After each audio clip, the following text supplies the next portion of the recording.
Jesus, praise thine holy name. Worship the Lord in the beauty of his holiness.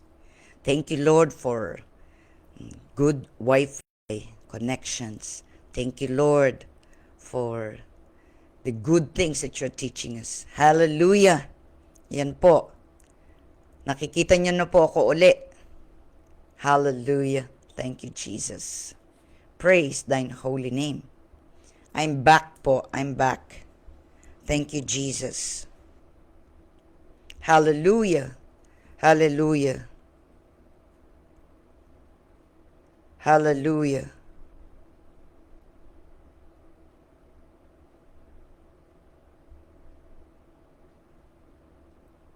Hallelujah.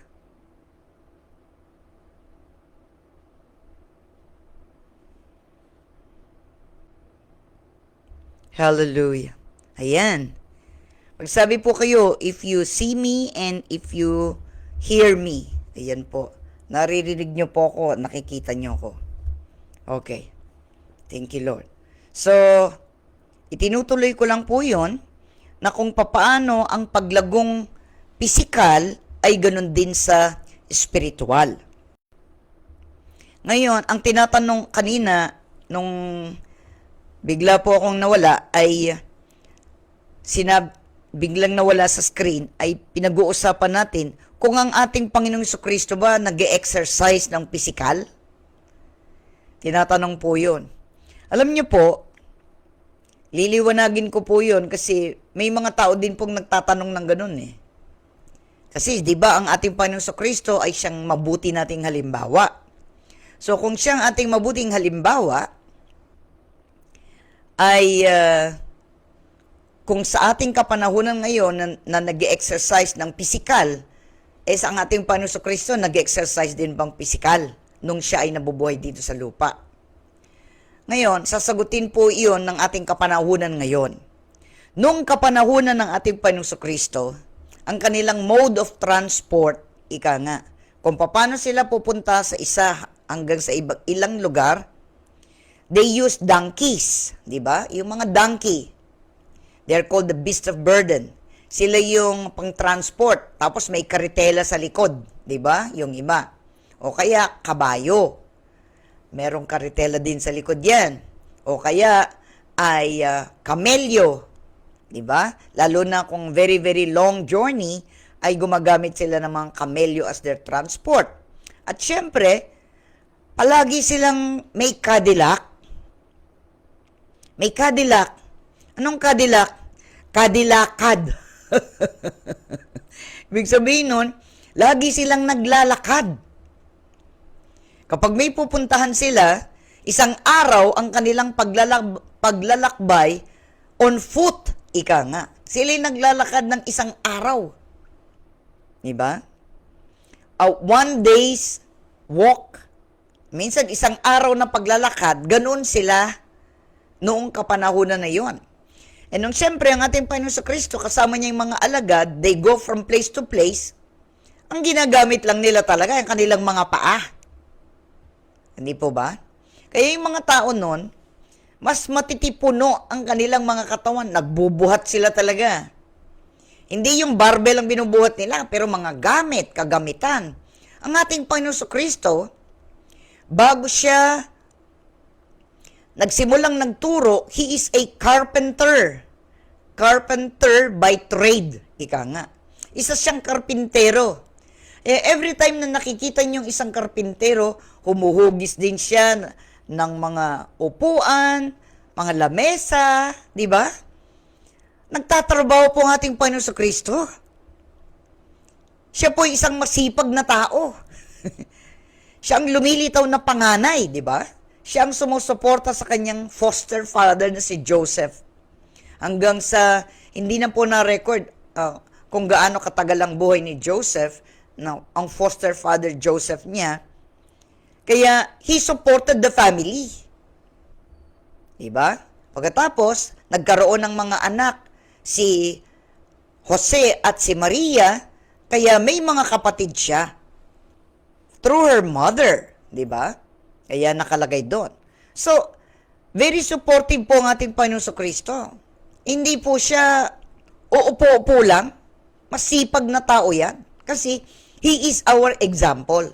Kaya kaya niyang buhati ng mga mesa, mga upuan. O may nag-order na upuan. O maaari i-deliver pa niya. Diba? Yung mga upuan, yung mga lamesa, o yung mga bagay na pinakukumpuni, pinagagawa. Kaya nga, he was called a carpenter. Diba? He was a carpenter. Kaya po, magalak po ang mga karpintero. Ma-inspire ang mga karpintero kasi ang ating Panginoon Kristo, by trade, sa kanyang trabaho, he's a carpenter.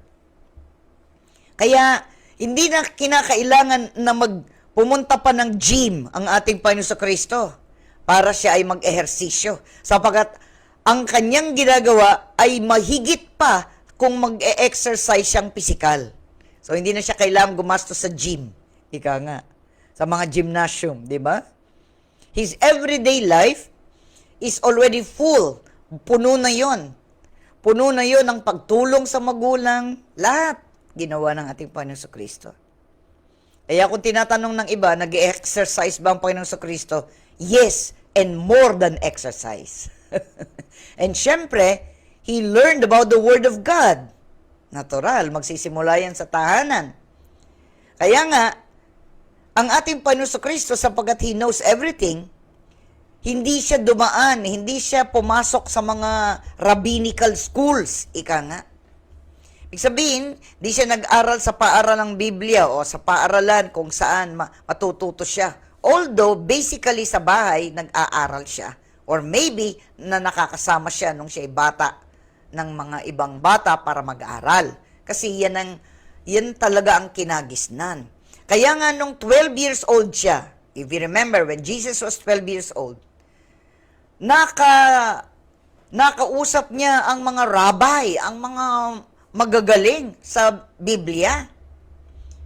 Kaya 3 days siyang nawala. If you remember, una siyang pumunta ng templo, tapos sinanap siya ng magulang niya. Tapos na yung celebration, umuwi na sila. Akala nila, nauna lang nakikipaglaro sa iba. Pero hindi. Kaya hinanap-hanap siya, di ba?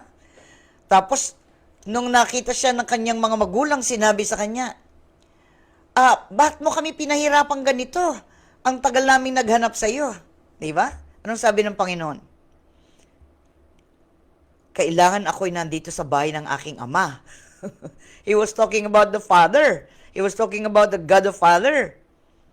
Kaya na-amaze yung mga kausap niya. Why does he know the scripture better than them? Bakit nga ba hindi niya alam na explain ang salita ng Diyos? Siya yung salita. Di ba? He's the Word. And He became flesh. Kaya nga, He knows the Word. Siyang nagbigay ng insight, ng malalim na pangunawa sa mga bagay na tinuturo niya. Kaya they are amazed. Nagtataka sila. Saan ba galing? Sino bang nagturo sa batang ito? Sino bang nagpalaki sa kanya? Of course, yung nagpalaki sa kanya, di ba? Si Jose at si Maria ang nagpalaki. Pero, syempre, may limitasyon din ang alam ng tao. But Jesus is eternal. Di ba? Sinet aside lang niya yon. So, nakikipagtunggali na siya sa iba kung ano ang tamang explanation nun. Kaya nga, di ba? Ganito ang turo nyo. Di ba? Sinasabi niya, later on, nung siya'y nagtuturo na at maraming taon nakikinig when he was 30 years old after. Sabi niya, ganito ang turo ninyo. Ito ang turo, sabi ng Panginoon. Di ba? Kaya nga, nagagalit yung mga Pariseo, mga Saduseo, at lahat ng mga religious na mga tao nun. Kasi, they are being rebuked by the Lord. Sila'y napapahiya sa Panginoong Kristo. Kasi nga, itinutuwid ng Panginoong Kristo ang kanilang kaalaman. Ang kanilang kaalaman later on ay nasama na ang mga pagtuturo ng tao. Naging mabigat para sa mga tao ang sumunod. Katulad halimbawa nung Sabat. Diba? Sabat. Ano sabi ng Panginoon? Sabi niya, Sabbath was not meant for man, but man for Sabbath. The other way around. Ibig sabihin nun, Hindi nyo na kailangan magpagod ng ganyang mga bagay sapagat ang Sabat o ang araw ng pamamahinga ay patungkol sa Diyos at makagagawa ka ng mabubuting bagay kapag araw ng Panginoon. When it is the Lord's day, you can do good things. Hindi ka lilimitahan. Hindi ka number of steps na yung step, yung ganun. Number of nang gagawin mo. Masyado nang naging meticulous ang mga tao na nawala na yung tunay na pagsunod ng mga tao sa mga turo ng Panginoon. That's why Jesus was very different. Anyway, nabanggit ko lang po yun while we are studying. Kaya nga, na ang Panginoon, ang gumagawa rin sa ating buhay, sinimulan niya, tatapusin niya. Diba? He who began a good work in you will be faithful to complete it in you. Kaya hindi tayo mag-aalala, iiwan tayo ng Panginoon. Sinabi na nga niya, hindi kita iiwan ni pababayaan pa man. Never will I leave you, never will I forsake you. Sinabi na niya yan in the book of Hebrews. Kaya hindi tayo kailangan mag-alala patungkol doon.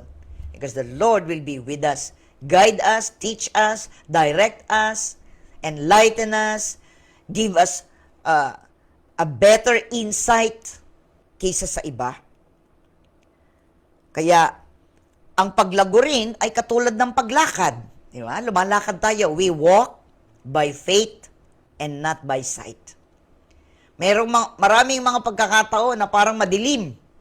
Pero, sabi ng Panginoon, diyan ka lumakad. Hindi kita pababayaan. Hawak ko yung kamay mo.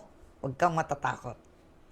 Kaya nga, kung minsan, may mga panahon, di natin nakikita yung nasa harap natin. Parang madilim. Parang ang hirap pumasok. Para nakakatakot. But the Lord will always tell us, don't be afraid. Fear not, for I am with you. Huwag kang matakot. Kasama mo ko. Diba? Kaya yan ang assurance natin. Isaiah 41:10 yan. Kaya, kasama yung paglakad. Yung paglakad natin everyday, it's an exercise also of our faith. Hindi lamang yung totoong paglakad ng ating paa, sa loob ng tahanan, lalabas, manggo-grocery, magtatrabaho. Aside pa doon, kasabay ng ating paglakad ng physical is also our walk spiritual. Kaya nga, ina-exercise natin yan every day. Sabi niya, put on the gospel. Diba? Feet that brings good news. Kaya yung sapatos mo, kailangan ay nagdadala. Ang paa mo, nagdadala ng mabuting balita. Kaya nga, nagsasapatos ka. The feet that brings good news. Yan. Dala-dala natin. Dala-dala natin ang salita ng Diyos kahit saan tayo magtungo. Ano man ang ating ginagawa. Even our hands, everything, lahat. Binibigay natin yan sa Panginoon. So that He will guide us and teach us para mas marami tayong maabot para sa Panginoong Kristo. At habang siyempre, pinangungunahan tayo ng banal na Espiritu, ay lumalago ang ating pagkakakilala sa Diyos. Ang pag-ibig natin ay lumalaki rin. Ibig sabihin nun, we get to know the Lord more. And as we get to know the Lord more, the more na magkakaroon ng magandang impact yun sa ating buhay. Hindi yung tumatagal ka nga sa Panginoon, nagiging worse ang yung ugali. Ay, kabaligtaran po yun. Baka iniisip mo lang, baka iniisip mo lang na ikay Kristiyano, pero yung ginagawa mo, hindi naman buhay Kristiyano, paano mong masasabing ikay Kristiyano? Baka ikaw ay Kristiyano sa isip, pero ang kilos mo ay pagano. Ibig sabihin nun, kung totoo at tunay kang nakikristo, may pagbabago ka. Hindi ka nagiging worse, yung pagtanda, physical at spiritual, tumatanda kang paurong. Ika nga. Instead of knowing the Lord more and more in your life, at nagiging kamukha mo ang Panginoon Kristo, ay parang nakakawangis mo yata ang kalaban, hindi ang Panginoon. Diba? Kaya keep on smiling. Jesus loves you. Tsaka, never na, i-compare natin ating sarili sa iba. Bagamat kung minsan tinutukso tayo talaga ng kalaban when it comes to that. Uy, tingnan mo, mas maasenso si ganyan, no? Eh, pare-pareho lang kayong Kristiyano. Yan, no? Mas maasenso siya. Bakit ikaw parang hindi yata?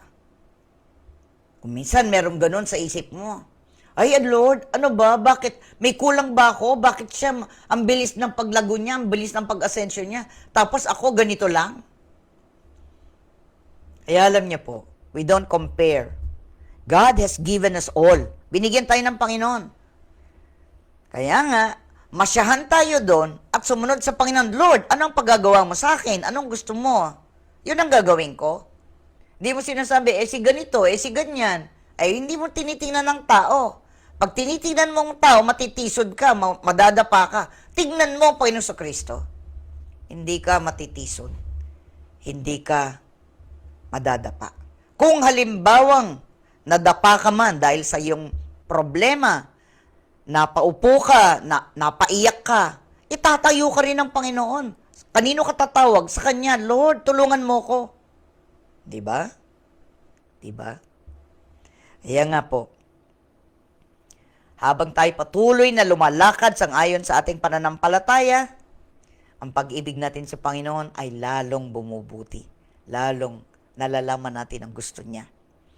Dahil sinasamahan niya tayo.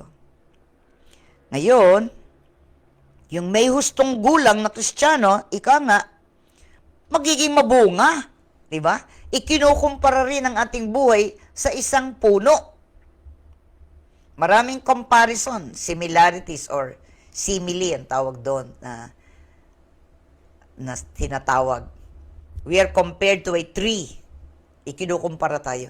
A tree. Kung tayo mananatili doon sa Psalm 1, awit, una, sinasabi doon, like a tree planted by the rivers of water. Sinasabi doon. Kinukumpara tayo doon. Na kung tayo ay laging nakadikit sa ating Panginoon sa Kristo, hindi tayo matutuyo. Diba? The Lord is our living water. Diba? Yun ang sinabi niya doon sa babae, doon sa balon. Diba? I will give you water, sabi niya. Akala ng babae, yung tubig lang. Wala namang kayong lalagyan. Paano kayo makakakuha ng tubig dyan? Sabi niya. Diba? Doon po sa awit, una, ika-3 talata ang sabi, ang katulad niya'y isang punong kahoy sa tabing batisan. Sariwa ang dahot, laging namumunga sa kapanahunan, at anumang gawin ay nakatitiyak na magtatagumpay. Heto na po, makikita natin sa scripture. Kaya kapag tayo ay tunay na nasa Panginoon, hindi tayo naaakit ng masama at hindi tayo gumagawa ng double standard, ika nga, di ba? Meron pong pelikula yun, yung Hyde and Jekyll yata. Sa araw, ganito siya, pero kapag gabi, iba siya. Hindi po tayo ganon. Wherever we are, whatever we do, inside our home, outside our home, we are the same. Hindi tayo nagpapanggap, hindi tayo artista. Diba? Kaya nga tinawag silang artista, actors, actress. Ipinapahayag lang nila yung mga bagay na yun. Pero hindi sila yon. Hindi sila ganon sa kanilang buhay. Diba? Pero ang isang mananampalataya, hindi siya actor or actress. Hindi siya nagpapanggap. Totoong-totoo siya. O ano siya, yun na yun. Kasi wala naman tayong may tatago sa Panginoon. Diba? Kaya nga, kung ang makakatulad natin na isang punong kahoy sa tabing batisan. Because the Lord is our living water. I will supply the water. Eternal life, and of course, kasama na ng tubig dito, kailangan natin ng tubig na umiinom, physical, ganyan din sa spiritual.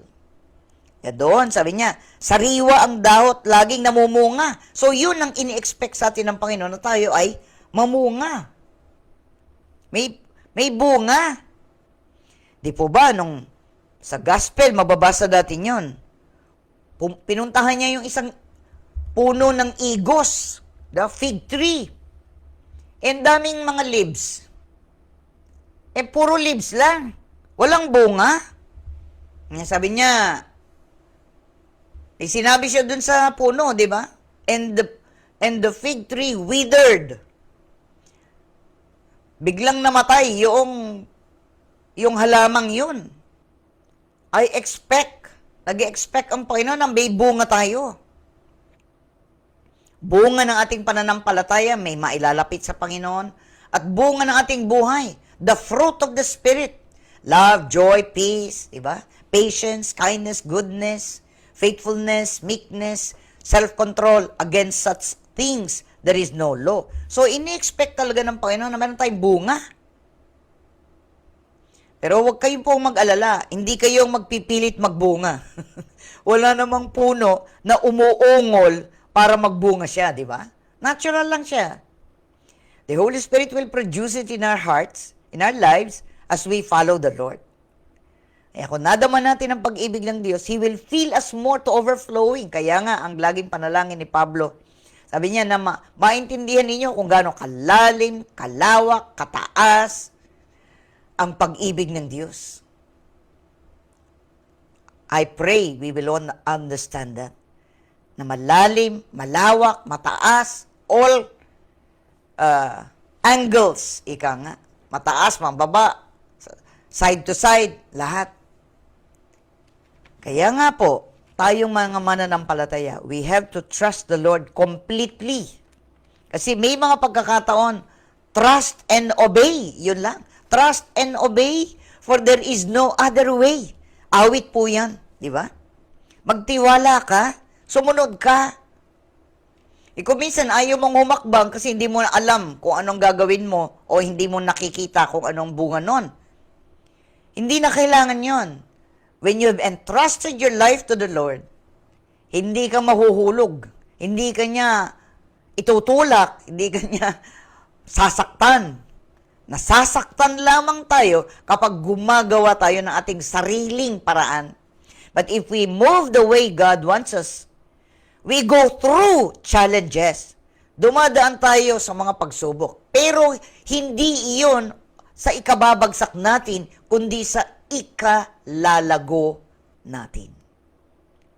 Kasi doon tayo lumalago, doon tayo nagmamature, doon natin nagagamit ang pananampalatayang nasa atin na. Kaya huwag tayong matatakot sa mga challenges. Face them, harapin. With the Lord in our hearts, His grace is sufficient. If we need to forgive, release others. If we need to ask forgiveness from the Lord. If you need to forgive others, then forgive them. Anong magiging mahirap noon, di ba? Kung tayo tunay na sumusunod, walang magiging mahirap. Because we can do all things through Christ who strengthens us. Kaya, napakabuti po ng Panginoon sa atin. Kaya huwag tayong mag-atubili na gawin ang mga bagay na pinagagawa niya, sapagkat ang mga bagay na pinagagawa niya ay pampalago ng ating buhay, to make us mature. Hindi pa naman nagkamali ang Panginoon kahit kailan. So, hindi rin siya magkakamali kahit kailan. He is perfect, He is sinless, He's God. He's sovereign. Siya ang nakakaalam ng lahat ng bagay. Kaya nga, maipagkakatiwala natin sa Kanya ang ating buhay ng buong buo, ng walang pag-aalinlangan, na may pananampalatayang sumunod tayo sa mga bagay pinagagawa niya. Hindi tayo mabibigo. We will not be disappointed in the Lord. So, bukas po, we will have a new topic. Kaya tayo po ay magpasalamat sa Diyos at tatandaan po natin ang mga bagay na pinapagawa niya sa atin at ginagawa natin ng mabuti, gagantimpalaan niya tayo dyan. Hanapin natin ang gantimpala sa Panginoon, wag sa tao. Kapag naibigay na ng tao, wala na, tapos na. Kaya ginagawa natin ang mga bagay na ginagawa natin dahil bukal sa ating loob yun. It comes from our heart. Di tayo napipilitan, di tayo nagpapanggap, di tayo nagkukunwari. It is true. Kasi ang Diyos na ating sinusunod, siya ay katotohanan. So magiging makatotohanan din ang ating buhay. Tayo po'y manalangin. Maraming salamat, Panginoon. Meron uli na naging part 1, part 2 ang pag-aaral ngayon. Meron pong mga bagay na unreliable, ika nga. Kahit na gaano kataas na ang wifi na inaano mo, anumang mga bagay, kung minsan may pagkakamali, hindi ikaw, kundi iba. Pero salamat, Panginoon, we can recover. We can do it again. Wala pong problema yun. Mahalaga sa aming buhay ang pagsunod sa inyo. Kung kami man ay nasasaktan dahil sa iba, we give it to you. Binibigay namin sa inyo. All our pains, our sorrows, lahat, we have to entrust it to you so that we'll be set free completely and we can rejoice in the Lord all the days of our lives. Maraming salamat, Lord, sa mga pagpapaalala mo. We thank you, we praise you. For you're always a God of beginnings. Every month is a new beginning. We can rewrite it over and over again. The chapters of our lives, Lord. May mga dark chapters ang aming buhay. Katulad ko minsan, biglang naging dark. Lalo kanina. Biglang nawala yung image. Sometimes we go through dark chapters of our lives. Kumakapa, hindi mo alam. But there will always be sunshine at the end of that tunnel. Duman man kami sa mga bagay na ganun. There is a rainbow across it. The promise of God, the promise is always there. Sinabi nga niya, God is not a man that he should lie.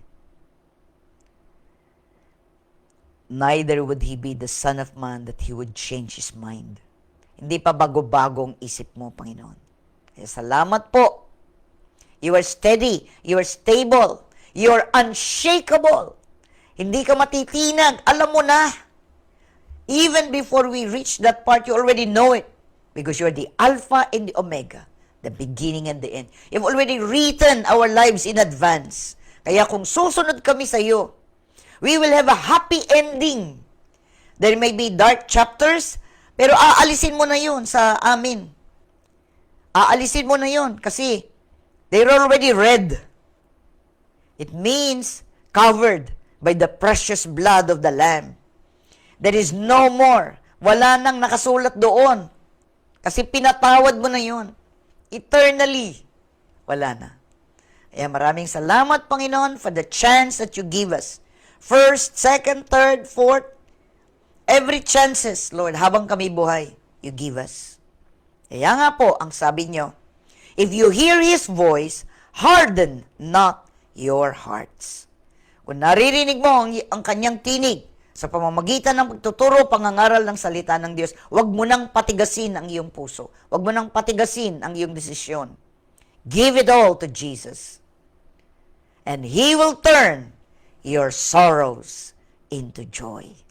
We give you praise and glory and honor, adoration, and thanksgiving, Father. In Jesus' precious name we pray. Amen. So receive, tanggapin. I am releasing it with the power and the authority that comes from the Word of God. And as His minister, I release the blessing to you. Whatever you need for life and godliness, you will receive. Decree and declare it for you and your household. We will all be saved. Our household will be saved. Anybody who need anything from the Lord, sino ka man, ano man ang kailangan mo, Jesus is still the answer. God bless po sa inyong lahat. Salamat po, andyan kayo. Sister Jeneline Carlos Yusi, Sister Tess Yusi, ayan, salamat. Purihin ang Panginoon, Sister Evelyn Oblea, ayan. Sister Maricel Gemulo Tolentino, Sister Rowena Pineda Rivera, Sister Evelyn Oblea, Sister Mariat Carlos, ayan, salamat sa inyo na hindi nyo enough yung inyong wifi. Ayan, Sir Mariat Carlos, ayan, thank you, no. Thank you, Lord. Brother Nan Carion, ayan, salamat. Salamat, nag-okay na. So, pagka nag-forward po kayo, mag-forward kayo ng part 1 and part 2, wag lang isa. Kasi yung una, nagkaroon ng nawala, kumina ang internet, pero itinuloy ko uli.